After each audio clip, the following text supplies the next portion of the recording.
ഇന്ന് ലസീസ് മന്തി കഴിക്കാൻ വന്നത്. ലസീസ് മന്തി ഞങ്ങൾ സാധാരണ കലീനയുടെ റൈറ്റ് സൈഡ് ലെഫ്റ്റ് സൈഡിൽ പോകുന്നത്. ഇന്ന് ഞങ്ങൾ കലീനയുടെ റൈറ്റ് സൈഡിലേക്ക് പോകും.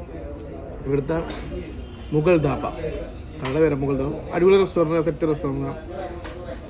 ഇവിടെ വന്നിട്ട് ഞങ്ങൾ മന്തി, ലസീസ് മന്തി ഇതൊരു സെറ്റപ്പ് ഉണ്ടാകും. ഇതാണ് ആ ഗ്രേവി. ലസീസ്ന്ന് ഈ കളറിലെ ഗ്രേവി. അത് കൂടാണ്ട് ടർക്കിഷ് ഉണ്ട്, അൾജീരിയൻ ഉണ്ട്. ടർക്കിഷ് വൈറ്റ് കളറിലെ ഗ്രേവി, അത് നിങ്ങളെപ്പോഴും കണ്ടിട്ടുണ്ടാവും. അൾജീരിയൻ പച്ച കളറിലാണ്. ഇത് ലസീസ് സൂപ്പ്, അടിപൊളി, നല്ല സൂപ്പ്. ചിക്കൻ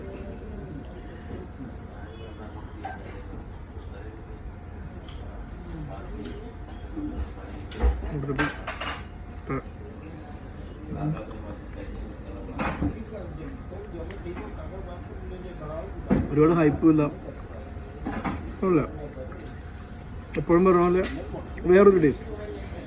കുറച്ച് എരിവുണ്ട്, കളറാണ് പറയുക. പിന്നെ നോർമൽ ഇത് നാട്ടിലെ മന്തി റൈസ് അല്ല, ഇത് ടോട്ടലി ഡിഫറെൻ്റ് ആണ്. അടിപൊളി റൈസാണ്. ചിക്കൻ ബാർബിക്യൂ ആയത്. ബാർബിക്യൂ ചിക്കൻ്റെ പുറത്ത് ഈ സോസ് മാത്രമേ ഉള്ളൂ. അത്രയേ ഉള്ളൂ വ്യത്യാസം. ഓക്കെ, ഇത് ഫുള്ള് കഴിച്ചിട്ട് കാണാം. Sign out. ലസീസ് മന്തി. ഇപ്പോൾ ലസീസ് മന്തി കഴിഞ്ഞ് അവസാനം കുറച്ച് നമ്മൾ കഴിച്ചുകൊണ്ടിരിക്കുന്ന സമയത്താണ് അവർ സലാഡ് കൊണ്ടുവന്നത്. സലാഡും കൂടെ കഴിച്ച് കഴിഞ്ഞാൽ അടിപൊളിയാണ്.